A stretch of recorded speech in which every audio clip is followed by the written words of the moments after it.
Taeyong Raja Strategi Aneh.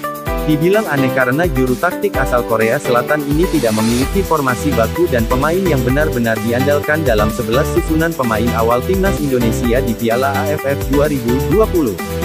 Namun, keanehan ini yang membuat timnas Indonesia diperhitungkan saat turun di Piala AFF 2020.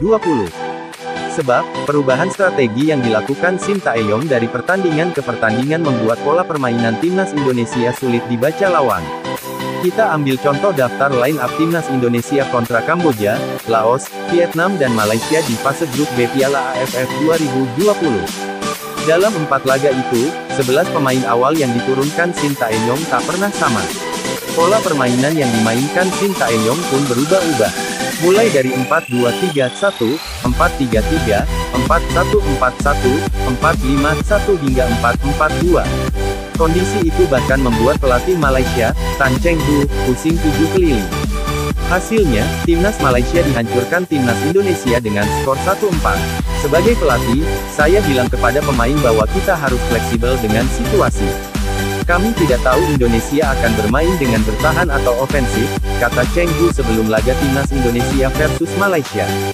Sekarang yang jadi pertanyaan, akankah pendekatan strategi yang dibuat Shin Taeyong membuat timnas Indonesia juara Piala AFF 2020?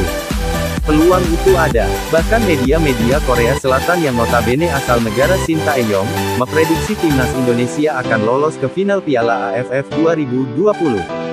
Di partai puncak, timnas Indonesia diprediksi kembali bertemu Vietnam.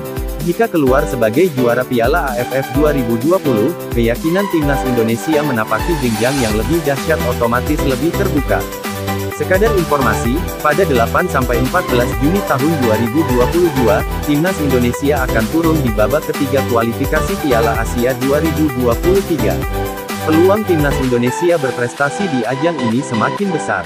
Sebab, selain Shin Taeyong sudah tahu cara mengembangkan potensi pemain timnas Indonesia, skuad Garuda diprediksi bakal dibela 4 pemain keturunan tambahan di babak ketiga kualifikasi Piala Asia 2023. Sekadar informasi, PSSI saat ini sedang membantu proses naturalisasi 4 pemain keturunan yang merumput di Eropa. Mereka ialah Jordi Amat CAF Open, Sandy Walsh KV Mechelen, Guus Gilgers FC Twente, dan Kevin Dix FC Copenhagen.